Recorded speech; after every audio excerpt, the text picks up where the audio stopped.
irmãos, a paz do Senhor Jesus. Vai tudo bem com os irmãos? Todo mundo aqui para glorificar a Jesus? Então tá bom demais, ô glória. Eu estou feliz com Cristo. Louvado seja Deus. Queridos irmãos, eu quero, antes de qualquer coisa, louvar a Deus pela vida do pastor Hélio, pela oportunidade de conhecer essa família abençoada da DCeara, aqui na cidade de Jaboatão dos Guararapes. Que Deus possa abençoar e que esse ministério cresça para além de qualquer perspectiva humana. A obra é de Deus, Deus faz do jeito que Ele quer, aonde Ele quiser. E a gente que é apenas súdito, apenas glorifica e bendiz o nome do Senhor. Pastor Hélio, eu espero que seja a primeira de outras oportunidades para estarmos aqui sempre com os irmãos, podendo glorificar e bendizer o nome do Senhor Jesus por isso. Com a permissão do pastor Hélio, eu estou aqui sem um livro meu, não sei se alguém dos irmãos tem aqui, mas ali fora, os irmãos estão me ouvindo? Digam amém. Olha, tem um aqui, ó, está lacrado. De quem é esse aqui? Olha aí, você pegou, foi hoje ou pegou e guardou?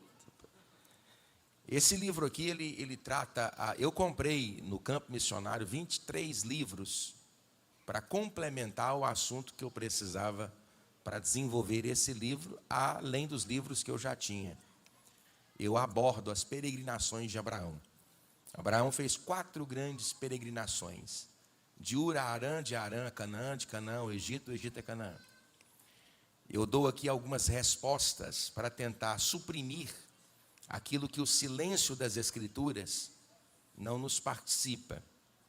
O tempo de permanência de Abraão no Egito, a relação de Abraão com o faraó no acordo de entregar a sua esposa. Eu provo historicamente os motivos pelos quais faraó não toca em Sara, apesar de Abraão ter permanecido lá algum tempo. Lá em Ur dos Caldeus, a Bíblia diz que Abraão sai de lá, ele se converte ao monoteísmo com 14 anos de idade. Ele é de uma família politeísta que acreditava em vários deuses. Essa descendência vinha desde Naor, seu avô, Terá, seus irmãos. Por que Abraão carregou Ló, rapaz? Por que ele foi carregar Ló? Qual a explicação para isso? Então, tudo isso eu procuro escrever aqui, trabalhar nesse livro. É, de fato, um material devocional, mas acadêmico também. Então, depois que você participar aqui, se você desejar abençoar a minha vida, precisar que eu assine também, uma lembrancinha para você, está ali, lá na editora, na Amazon, eles comercializam R$60 esse material.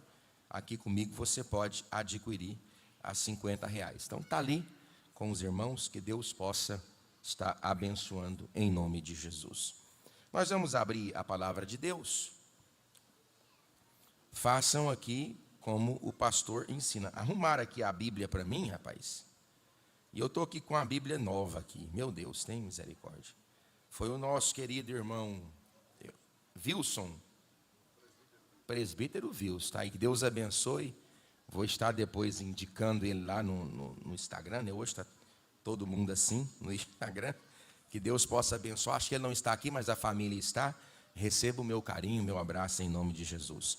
Nós vamos abrir a palavra de Deus lá no Evangelho segundo escreveu Marcos.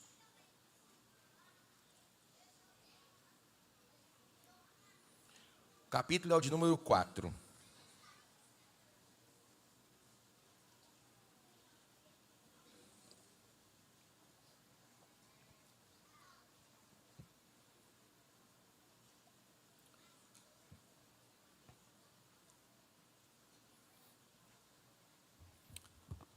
Todos acharam o capítulo 4? Digam amém. Amém. Versículo 35 da palavra de Deus. Quero aqui agradecer, pastor, o carinho dos nossos irmãos André e Felipe, que são obreiros, presbíteros, nosso irmão Caio, pastor Arlan, os irmãos que o Senhor colocou para estar nos acompanhando com suas respectivas famílias. Está ali, acho que tem um aqui deles aqui, ó. O outro estava aqui, já saiu, está atendendo as demandas aí. Todos acharam? Digam amém. Não vou enfadar os irmãos não, versículo 35. Naquele dia, sendo já tarde, disse Jesus: passemos para outra margem. E eles, despedindo a multidão, levaram assim como ele estava no barco, e outros barcos o seguiram. Ora, levantou-se grande temporal de vento, e as ondas arremessavam contra o barco, de modo que o mesmo já estava a encher-se de água. E Jesus estava na polpa, dormindo sobre o travesseiro, e eles os despertaram e lhes disseram: Mestre, não te importa que pereçamos? E ele, despertando, repreendeu o vento e disse ao mar: acalma-te, emudece. E o vento se aquietou e fez-se grande bonança. Então lhes disse: por que sois assim tímidos? Como é que não tendes fé? E eles, possuídos de grande temor, diziam uns aos outros: quem é este que até o vento e o mar lhe obedecem? Você pode dizer glória a Deus? Meus amados irmãos, nós temos aqui um registro biográfico da vida de Jesus Cristo. O Senhor Jesus, ele não nos deixou o legado escriturístico, ele não escreveu a sua própria história, a sua própria biografia. Ele deixou que 4 evangelistas fizessem este trabalho de biografar a sua própria vida. O primeiro registro biográfico da vida de Jesus foi o registro que nós acabamos de ler. Foi Marcos, que provavelmente escreveu entre os anos 50, 51 ou 52 do primeiro século da era cristã, a história da vida do meigo Jesus de Nazaré, acerca dos acontecimentos que ele estava realizando na Judéia, Pérea, Idumeia, Traconíatis, Jerusalém e Samaria. Quando nós abrimos a Bíblia para compreendermos isso, nós também temos outros 2 evangelhos que reportam este mesmo episódio. É o que nós chamamos de elo escriturístico, quando o mesmo acontecimento bíblico é reportado em outras passagens da Bíblia. Marcos, capítulo 4, dos versículos 35 a 41, também é reportado por Mateus, no capítulo 8, dos versículos 23, 24, 25 até o versículo 27, e em Lucas, também no capítulo 8, dos versículos de número 22, 23, 24 e 25. A academia, bem como os teólogos, tendem a dizer que os 3 primeiros evangelhos, Mateus, Marcos e Lucas, são textos que apresentam uma sinopse, um resumo, uma visão conjunta daquilo que Jesus começara a realizar nestes lugares. Diferente, por exemplo, total e completamente da proposta de João. Porque quando Mateus, Marcos e Lucas desenvolveram as suas biografias, nós tínhamos uma perspectiva de dificuldade na região da Judéia e Galiléia, total e completamente diferente dos dilemas enfrentados pelo apóstolo João. É por isso que os 3 primeiros evangelhos estão muito mais interessados naquilo que Jesus faz, e o evangelho de João está muito mais interessado naquilo que Jesus fala. Tanto é verdade que você encontra pelo menos 33 parábolas e 6 elementos parabólicos em Mateus, Marcos e Lucas. Dos 668 versículos contidos em Marcos, nós temos pelo menos uma participação de 600 no evangelho de Mateus, uma participação de 350 no evangelho de Lucas. Então Marcos, de forma direta e indireta, ele contribui com a confecção literária das 3 principais biografias sinópticas da vida de Jesus. Esta passagem, por exemplo, ela nos traz alguns ensinamentos importantes, que eu quero aqui nesta oportunidade tirar essas lições por inferência. Todo domingo eu tenho uma grande dificuldade na nossa igreja, na igreja que está debaixo dos meus cuidados pastorais. Eu fico a me perguntar se eu prego sobre aquilo que Jesus fala ou sobre aquilo que Jesus faz. É um grande trauma, é um grande delírio ministerial o pastor que só se atém a pregar as coisas que Jesus faz. Muitos de nós temos uma dúvida profundamente latente no coração do pregador e do pastor sincero, que é ser honesto com Deus na hora da exposição bíblica, trazer uma palavra que não só ultrapasse a expectativa do público que lhe assiste e que lhe escute, mas também seja uma palavra profética da parte de Deus. O dilema entre agradar o auditório que está sentado ouvindo e agradar o coração de Deus com a proposta de uma mensagem transformadora é o dilema que coexiste no coração de todo servo que é autêntico. Nós que somos assembleianos, aos poucos estamos nos acostumando com a realidade de que a igreja necessita de um alimento consubstancial. Grande parte da característica das nossas pregações estão muito mais ligadas à habilidade querigmática do pregador, à oratória, à retórica, à eloquência, a oportunidade que eu tenho de encantar os seus ouvidos com as palavras que saem da minha boca, mas que apenas fazem isso, mexem com as suas emoções. Todas as vezes que eu sobo no altar de Deus, que eu subo ao altar de Deus, eu me preocupo com a responsabilidade que eu tenho diante de Deus e com a expectativa que a igreja tem diante de mim ao me escutar. Então eu preciso manter o equilíbrio para também não ofender a sensibilidade da igreja, seja as igrejas que sempre nos convidam a participar pregando, como também a própria igreja que está debaixo dos meus cuidados pastoris. É por isso que após quase 30 anos de ministério à frente de um rebanho, eu reconheço que grande parte da igreja, pelo menos 65% dela, não compreende os princípios pelos quais a sua fé deve ser fundamentada. Eu não digo desta igreja especificamente, mas os dados são alarmantes. Apenas 7% do público que nos escuta compreende de fato aquilo que estamos dizendo.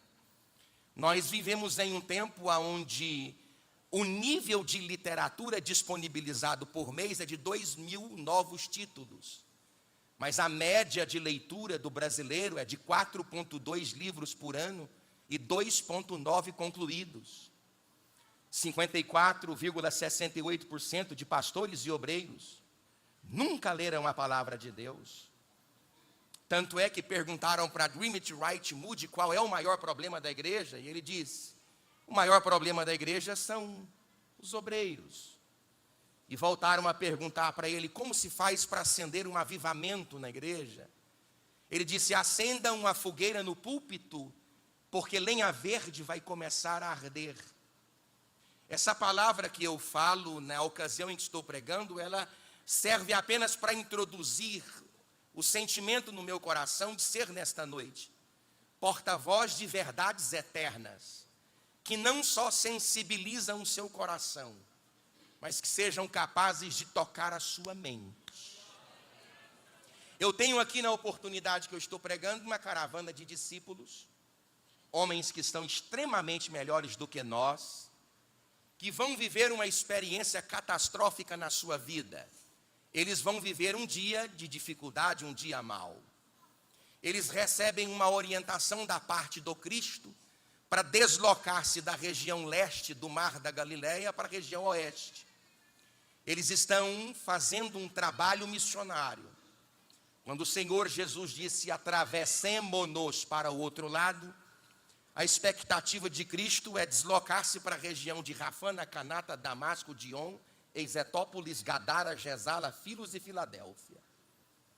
É a oportunidade que ele tem de fazer um trabalho missionário numa região que está para além da região que ele estava pregando a palavra. É a região que nós chamamos de Deca-10, polis, cidade. É a expectação que Jesus tem de pregar a palavra na região de Decápolis. Então Jesus, antes de qualquer coisa, ele diz: atravessemos para o outro lado. É interessante nós observarmos a palavra de Jesus. Eles embarcam, é o processo. O outro lado é o resultado. Antes de abraçar o processo, ele já garante o resultado. Só que na vida cristã, às vezes, os irmãos estão comigo, digam amém. Amém. Deus anuncia o projeto e oculta o processo.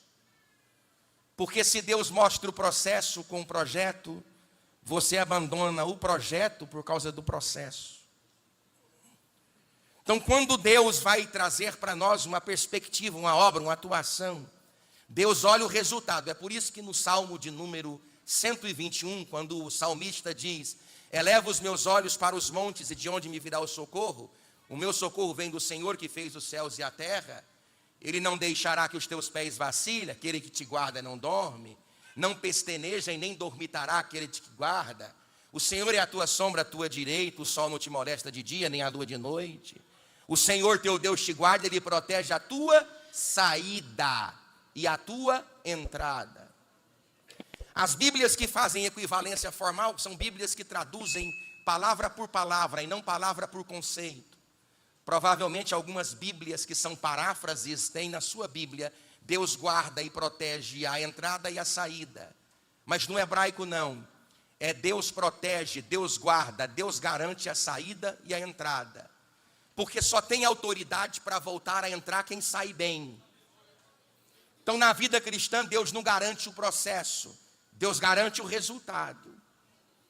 A ideia de Deus é: vocês entram aqui nessa barcola de vocês e vocês vão para o outro lado. Deus não está interessado em saber que tipo de levante vai se levantar. Oh, glória. Deus não está interessado em saber que tipo de problema, abacaxi, problemaço que tu vai enfrentar. O que você tem que acreditar é que a glória dele está nesta casa. Levante a mão para dar glória. Não, mas levante até tocar o céu. Levante, levante. Eu venho nesta noite dizer: quem vai garantir o resultado é ele. Quem vai estender a mão é ele. O teu casamento não vai fracassar. A tua empresa não vai fracassar. Esta casa não vai ruir. Quem está fazendo é ele. Quem acredita por 4 segundos enche essa casa de glória. Oh, glória. Então, pastor Hélio, eu tenho aqui 3 verdades introdutórias. Quantas verdades? 3. Coisas ruins acontecem com pessoas boas. Coisas ruins acontecem com pessoas boas. Nós precisamos de deixar de ligar a unibenevolência de Deus à maldade que nos acontece. É o dilema de Epícoro. Epícoro, no período intertestamentário, que é esta paginazinha branca que separa o Antigo do Novo Testamento, ele disse assim: o seu Deus não pode ser bom e nem todo poderoso. Por que, Epícoro? Porque se ele é unibenevolente, é totalmente bom, sabe onde o mal está e não destrói, então ele não é bom. Mas se ele é totalmente bom, sabe onde o mal está e não destrói, então ele não tem poder para destruir. Ele não é onipotente. Mas se ele tem poder para destruir, sabe onde o mal está, porque é onisciente, e não destrói o mal, é porque ele não sabe aonde esse mal está de fato. É um grande abacaxi que muitos irmãos da igreja não suportam nas aulas de sociologia, filosofia e história na universidade. Porque hoje o dilema do mal, que é a teodiceia, é uma das complexidades mais fundamentais para ateus justificar a sua não crença em Deus. Se Deus é bom, porque o mal está no mundo. Se Deus é bom, porque o mal nos atinge. Eu preciso aprender a reconhecer a natureza pedagógica do mal. Porque Deus não é teólogo, Deus é pedagogo. Na escola você estuda a lição para fazer a prova. Na vida Deus te coloca na prova para você aprender a lição. Se Deus não muda uma circunstância, Ele está usando a circunstância para mudar você. Então eu preciso ser capaz de entender que coisas ruins ocorrem com pessoas boas. Nenhum dos homens que estão aqui dentro do barco, exceto aquele que foi chamado à perdição, Judas, o que traiu, Iscária, todos são melhores do que nós. Todos são alimentados por Cristo. Todos convivem com Cristo. Todos experimentam a relação com Cristo cotidiana e diariamente. E às vezes ele se deixa perceber como quem está dormindo ao caos que afeta a tua embarcação. Só que você tem que focar em outra coisa, naquilo que ele disse lá no versículo 35, levantemo-nos a cabeça e atravessemos para o outro lado. Pode levantar o demônio que levantar, a tempestade que levantar, o demônio gigante que levantar, quem garante o resultado é quem já está lá na frente. Quem garante o resultado é quem já está lá na frente. Eu vou falar até tu da glória. Quem garante o resultado é quem está. Levante a mão e dá glória.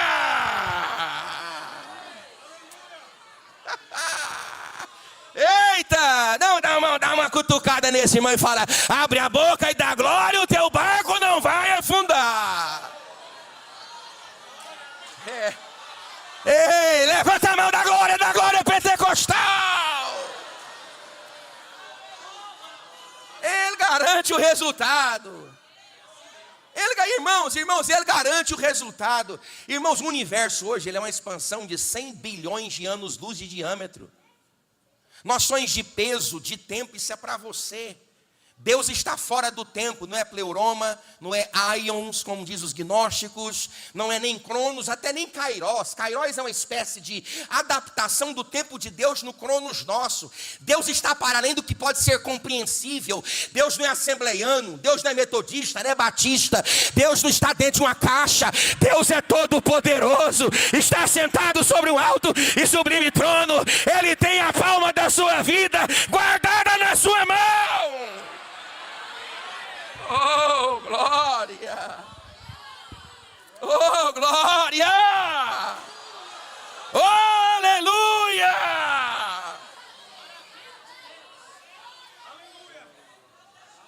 Oh, segunda lição desse texto, na guisa de introdução, já estou terminando com o argumento meu, já acabou. Ontem acabou o argumento meu, todinho aqui da pregação. Tem que ficar mais 10 dias agora estudando de novo. Coisas ruins acontecem com pessoas que obedecem a Jesus. Ai, novidade. Porque, porventura, houve alguma objeção à ordem de Cristo, sim ou não? Não. Porventura, houve alguma resistência? Até porque a resistência não aconteceu, porque sempre que Jesus oculta o processo, resistências não surgem. Porque anunciar projeto é muito bom. Quando o pastor Hélio reúne a comissão de obreiros e anuncia o projeto, sem que essa comissão identifique o processo, fica muito fácil ele aprovar. Agora, quando os processos para atingir o projeto são anunciados, aí objeções acontecem. Inclusive, quando Cristo fala do projeto e do processo em Jerusalém, na região da Judéia e de Benjamim, Pedro se levantou: de modo nenhum sofrereis tal mal. Mas aqui não, ele anunciou o projeto, ele oculta o processo. Então quando ele anuncia o projeto, você entra, você não sabe do processo. Então coisas ruins acontecem com pessoas que obedecem a Deus. Eu estou aqui para lhe dizer, eu vim de longe para lhe dizer uma verdade. Não pense que é porque tu estás em pecado. A explicação de Leibniz para o dilema de Epicuro é que existe uma teodiceia que se chama teodiceia adiada. Hoje você não entende, hoje você questiona, hoje você tem dificuldades, mas amanhã tu levantarás a tua mão e glorificarás ao nome daquele que vive e reina. Levante a mão para dar glória a Deus. Hoje, pastor Hélio, o senhor não entende, eu não entendo, e o meu problema aqui é quando eu associo o caráter de Deus às complexidades da minha vida, do meu casamento, das minhas crises financeiras, dos boletos bancários. Aí eu passo a ter uma perspectiva de quem Deus é baseado naquilo que eu estou vivendo. É chamada teologia da experiência. Só que a experiência de nenhum homem que está na terra serve para categorizar quem é Deus. Deus não está correlacionado às minhas experiências. Deus é. Ele disse essa conversa lá para o Moisés. O Moisés, coitado, me perdoe, Senhor. Perdoai-me a minha arrogância. O senhor tem que falar quem eu sou, porque eu estou indo diante de Ra, eu estou indo diante de Faraó, o senhor tem que me falar. Pois está, Baruch Hayá, Erier, Asher, Erier. Tu diz isso aí para você. Isso é o quê? Diz que a tradição do Padim, do João Ferreira de Almeida, é eu sou o que sou. Mas a tradição mais certa, conforme Helicote, Adam Clarke, Barclay e tantos outros, é eu sou o que serei, ou serei o que serei. Deus está dizendo assim: Moisés, tu levanta a cabeça, rupia a sua tenda, vai para o rumo do Egito, eu serei o que serei. Se tu precisar de médico, eu serei a tua cura. Se tu precisar levantar, eu serei a tua mão. Se tu precisar de brasa, eu serei o teu calor. Se tu precisar de sombra, eu serei a tua nuvem. Se tu precisares de comida, eu serei o teu maná. Se tu precisares de água, eu serei a água da rocha de Meribá. O teu Deus é maior. Levante a mão para glorificar esta casa. Pega na mão deste irmão que está do seu lado. Diga para ele: abre a tua boca e dá glória. Oh, aleluia.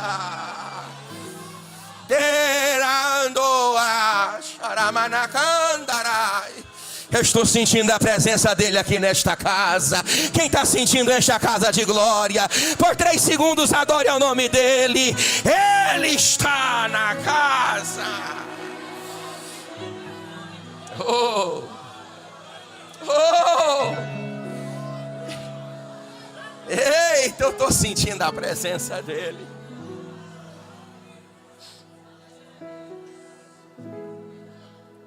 Terceira lição introdutória. Eu já estou terminando, acabou já a mensagem. Acabou. Terceira, coisas ruins acontecem quando Jesus está no barco.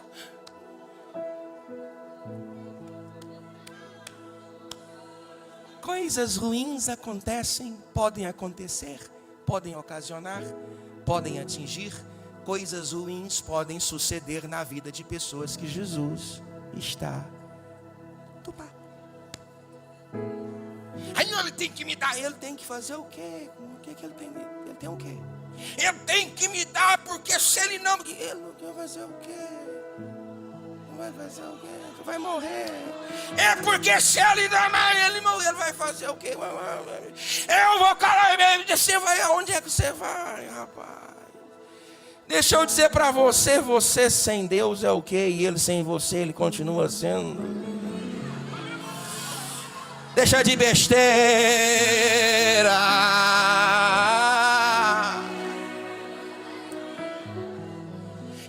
Eu sou quem da Assembleia de Deus da Seara, sim. Aí.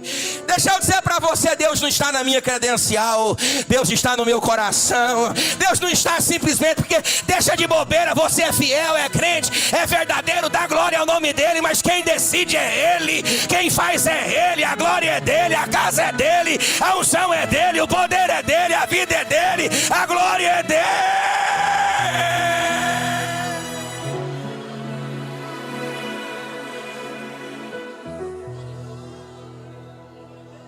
Pastor Hélio, um poeta puritano do século 17, William Cowper, ele disse uma frase, eu te trago essa frase como palavra de Deus.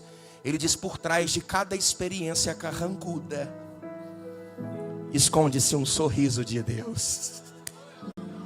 As coisas que tu estás passando não podem ser às vezes compreendidas, nem por senhor, que já vai atravessando aí talvez mais de 40 anos de ministério. Mas uma coisa eu lhe digo com toda certeza, movido pela inspiração do Eterno: por trás de cada experiência dolorida e carrancuda, Deus está sorrindo para o Senhor e para esta casa.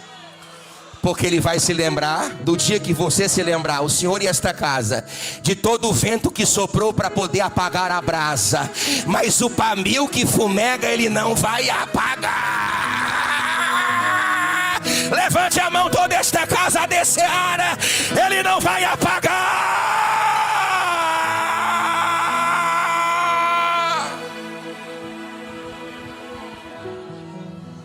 O pastor, eu estou sentindo a graça de Deus aqui. Eu estou sentindo. Pastor, como que eu prego? Eu tenho um assunto até teológico para falar aqui, mas eu estou sentindo uma graça grande para pregar. Glória a Deus. O pastor do C.S. Lewis, o que fez as Crônicas de Nárnia, a carta do Fisudo lá do demônio ao aprendiz, o C.S. Lewis, Ele foi buscar a sua esposa com câncer no fêmur, morta no hospital. Morta no hospital. E ele tinha vindo do ateísmo, o pastor procurou ele. E preocupado com ele, disse assim: C.S. Lewis, eu estou preocupado contigo, não somente eu, mas a igreja. Porque nós oramos pela cura de sua esposa e Deus não atendeu. E C.S. Lewis, com o corpo de sua mulher do lado, abraçou o pastor com os olhos cheios de lágrimas. E disse: pastor, não se preocupe comigo. Porque eu descobri com o sofrimento que eu tenho vivido, que as minhas orações não mudam a Deus. Elas mudam a mim mesmo. Orar é falar com Deus como alguém fala a seu amigo. Como, pois, conversariam com Deus que não conhecem? Jonathan Edwards orava 4 horas por dia. Martinho Lutero dizia: se eu não orar as minhas primeiras 2 horas por dia, Satanás ter-me-á vencido durante o discurso do mesmo. Antão se trancou num castelo na região egípcia e ficou 20 anos lá dentro, ninguém sabe como ele sobreviveu. Jerônimo, no 4º século da era cristã, se trancou num mosteiro em uma caverna em Belém e ficou 22 anos trancados, acerca dos quais dedicou-se à leitura, à oração e à tradução da Bíblia do hebraico para o latim, a Vulgata Latina, sem passar pelo grego, por 12 horas ininterruptas por dia. John Wesley orava entre 2 a 4 horas por dia. Barclay orava 2 horas por dia. Francis Ausderis, um dos discípulos de Wesley, que ganhou 200 mil almas na Nova Inglaterra, levantava-se 3h30 da manhã e sentia vergonha de si mesmo, porque passando nas docas, viam trabalhadores que se levantavam para servir homens mortais, primeiro do que ele. Deus está levantando homens e mulheres nesta casa, que não importa o que está acontecendo contigo, Jesus está no teu barco. E você não associa a bondade de Deus ao que está acontecendo na tua vida. Deixa eu dizer, está tudo bem, Deus é o Deus da tua vida. Está tudo mal, Deus é o Deus da tua vida. As coisas estão boas, pastor, Ele é o Deus da tua vida. Ele é o Deus que abre a porta, Ele é o Deus que fecha a porta. Ele é o Deus que dá vida, Ele é o Deus que tira a vida. Ele é o Deus que cura nesta noite milagres extraordinários aqui. Mas Ele é o Deus que te deixa também sair enfermo, para que o nome dEle seja glorificado também na tua enfermidade. Ele é o Deus que dá, é o Deus que tira, é o Deus que põe, é o Deus que arranca. Ele faz, Ele opera, Ele é Deus, Ele é Senhor, Ele é soberano. E não importa se o mar se levanta, eu levanto as minhas 2 mãos nesta noite para adorar. Oh, quantos podem dizer glória a Deus? Repita comigo aqui assim: e eles o levaram assim como ele estava. Lindeza, perfume de Cristo. Tu percebeste que quem acordou a Jesus não foi a turbulência do mar? Porque, eu tenho que entregar a coisa racional agora. Eu tenho que entregar. Você tem aqui as atenuantes topográficas mais aberrativas do planeta Terra. O sopé de Golã é 1.100 metros acima do nível do mar Mediterrâneo. Mas os montes Hermon são 2.400 metros. Em 253 quilômetros, ele deságua por meio de um rio chamado Jordão, que no hebraico quer dizer aquele que desce. Deságua numa primeira bacia chamada Merom, numa segunda bacia de um lago bem maior, de 19 por 13 quilômetros, que era esse território do leste para oeste, que é chamado de Mar da Galileia, ou Genazaré, ou todos os outros nomes que são colocados ali. Quando o vento atinge aqui, ele está a 200 metros abaixo do nível do mar Mediterrâneo e 200 metros acima do nível do Mar Morto, que está 400 metros abaixo do nível do mar Mediterrâneo. Então as implicações topográficas desse lugar fazem com que os ventos que começam lá a 2.400 metros de altitude, pegam no sopé de Golã 1.100 metros de altitude, vem descendo e provoca, no original aqui são furacões. Aí você tem águas de lá entrando para cá, problemas de fora entrando para dentro, problemas de fora entrando para dentro. Mas você percebe no discurso do texto que quem acorda a Cristo não são as ondas, nem os impactos dos ventos. Quem acorda a Cristo é os discípulos desesperados. Eles conseguem ser mais aterrorizantes do que as ondas que solapejam a embarcação.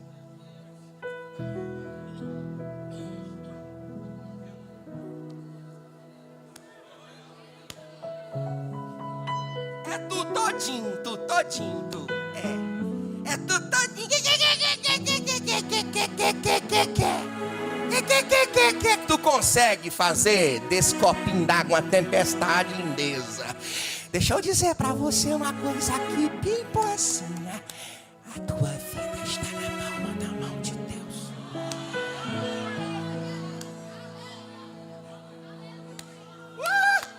Eita, glória a Deus! Eita, pastor, agora vamos para teologia, hein? Teologia. Natureza teantrópica, união hipostática, comunicação das duas naturezas. O Senhor Jesus, ele é um único ser em duas naturezas. Ele é divinamente humano e humanamente divino. A comunicação dessas naturezas permite que a natureza humana comunique com a divina as suas limitações. Tanto é que Gregório de Nissa, Gregório de Nazianz, Basílio de Cesareia disse assim: o que ele não assumiu, ele não curou. Ele só assumiu a minha humanidade e curou porque ele assumiu a minha humanidade. Tanto é que Paulo, refutando os gnósticos, eu disse que eu ia para a teologia também. Você acha que eu vou ficar aqui só falando no teu coração? Disse: nele habita em Cristo corporealmente toda a plenitude da divindade. Então nós temos aqui, pastor, uma natureza estressada, que é a natureza antrópica, a natureza humana. Ela está tão estressada, tão cansada. Só lembra quando aconteceu também? Lá em Marcos capítulo 7, versículo 24, Mateus capítulo 15, versículo 21, 22, 23, 24, 25, 26, 27, 28, 29. Ele vai lá para a região de Tiro e de Sidom, que era a região de Eptibal, o pai de Jezabel, que fez aliança no tempo de Acabe, nos dias de Jorim. E ele se esconde lá naquele território internacional e ele fala para os discípulos assim: eu não quero que ninguém me acomode. Por quê? Porque a natureza antrópica do Cristo está cansada. Ele não quer atender ninguém, ele não quer ver ninguém, ele está estressado. Ele entra numa casa e está escrito no texto: eu não quero atender ninguém e eu não quero que ninguém fique sabendo que eu estou aqui. Aí chega lá a bichinha réia desesperada, né? Chega lá: eu estou sabendo que o senhor está aqui. Eu imagino que ele olhou para Pedro, olhou para João. Quem foi o fofoqueiro? Quem é que foi o fofoqueiro? Aí a mulherzinha chega lá e diz: o senhor podia expulsar o demônio da minha filha? Aí ele já não quer atender porque ele vai para outro país. É uma viagem, pastor, ele faz uma viagem internacional ali. Ele não quer atender ninguém porque a natureza teantrópica de Jesus se cansa. Agora, se a dele, Deus encarnado, se cansa, é do pastor Hélio. E a minha natureza antrópica, ele não quer atender ninguém.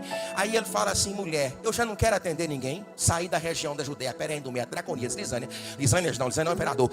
Saí e vim para cá porque eu não quero ver você, não quero ver ninguém. E ainda tu vem com essa conversa fiada, melosa para mim? Não é justo tirar o pão dos filhos e lançar para cachorrinho.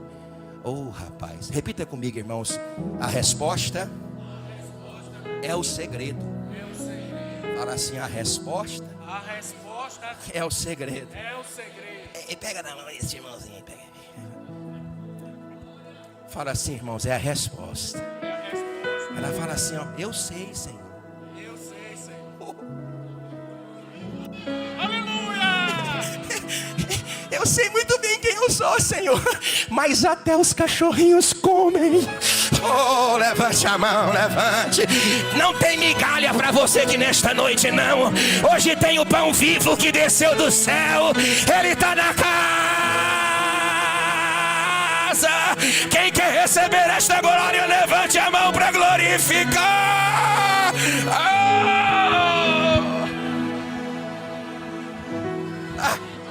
Oh, glória!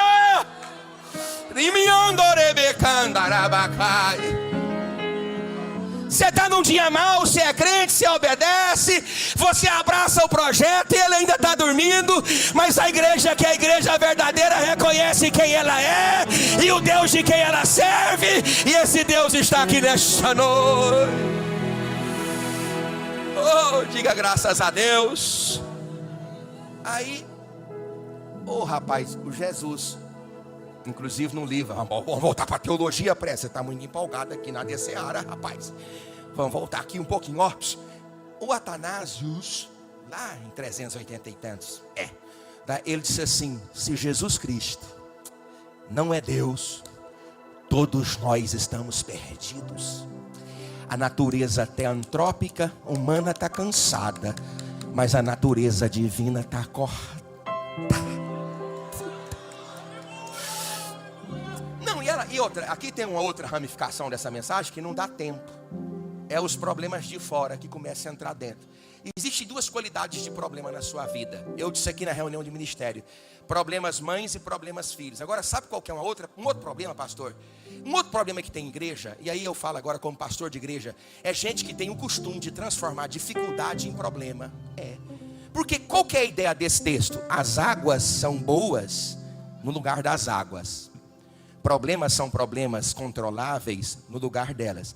Agora, quando as águas de fora começam a entrar dentro do casamento, quando as águas de lá começam a entrar na empresa, quando as águas lá começam a tumultuar aqui dentro, mesmo Jesus estando no barco, você obedecendo e sendo servo de Deus, é provável que os impactos desta mormaça, dessa procela, desse oceano, possa titubear um pouco a sua fé. Agora, tem gente na igreja que vive fazendo de dificuldade problema. Por exemplo, uma mãe que tem uma dificuldade com o marido por causa do problema com o filho.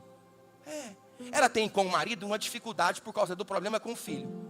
Aí, em vez dela resolver a dificuldade do marido por conta do problema do filho, ela cria um problema com o marido por conta do problema do filho. É gente que começa a criar problema e que fazer de dificuldade problema. Sabe para que eu estou aqui, perfuminho de Cristo? Para dizer para você que hoje é a noite especial para a tua vida. Hoje é noite especial para a tua casa. Hoje é uma noite especial lá para o teu negócio. Porque Jesus vai remover toda a água da sua embarcação. Ele vai se levantar a teu favor. E o nome dele... Fique sobre os seus pés. Eu tenho mais 4 minutos. Mas adore a Deus. Você aprendeu aqui que quem acordou Jesus não foi o problema. Quem acordou Jesus foram os discípulos. Olha, vamos só ler. Vamos só, pastor, não precisa muito movimento. A gente faz porque a gente é a gente. Mas olha aqui, E Jesus estava na popa, repita comigo, dormindo sobre o travesseiro. Fala alto. Eles o despertaram e disseram. Olha aqui, irmãos. Agora, olha que coisa. Eu vou ler aqui, você presta atenção. Olha aqui, Mestre, não te importa que pereçamos? Não é sobre o que está escrito, preste atenção. É sobre o que está no coração dos discípulos depois de ter convivido tanto tempo com Cristo, ser capaz de pensar que o fim que eles estão prestes a receber é o fim que Deus deseja para eles. É você não conhecer o Deus que você serve. A ideia de Cristo era que os discípulos fossem achados tranquilamente. Tanto é que Jesus disse, repreendeu: por que vocês são assim tímidos? Cadê a vossa fé? Porque a ideia de Cristo era fazer com que os discípulos aprendessem uma lição: que ainda que o barco estivesse lá no profundo abismo, de um jeito ou de outro, Deus o levantaria de lá. Porque não é porque tu está sofrendo que você pensa que Ele te esqueceu. Deixa eu dar uma notícia para você, dar um glória. Jesus não se esqueceu de você. Você crê nisso? Diga glória a Deus. Olha aqui, e despertando, primeira verdade do texto, para me terminar, Jesus vai se levantar em favor da sua casa. Repreendeu o vento e disse ao mar: acalma-te, e emudece. E o vento aquietou e fez-se grande bonança. Deixa eu dizer para você uma coisa aqui, porque eu não tenho mais tempo. Você tem que ir embora alimentado com esta palavra. Não importa, irmão, o tamanho dessa tempestade. Não importa o tamanho desse caos. Não importa o tamanho desta crise. Não importa o que está passando com você. Hoje Jesus se levanta e Ele manda aquietar esta tempestade. Ele manda abrir esta porta. Ele bate na tua porta nesta noite e Ele entrega a vitória na palma da tua mão. Você pode dizer glória a Deus. Você consegue pegar na mão desse irmão que está do seu lado? Então lhes disse: por que sois assim tão tímidos? Como é que não tendes fé? Olha aqui, e eles, possuídos de grande temor, oh glória, diziam uns aos outros: quem é este? Quem é este? Quem é este? Que até o vento Orimianderebe cantará e Evareia Adonai Erishmereia.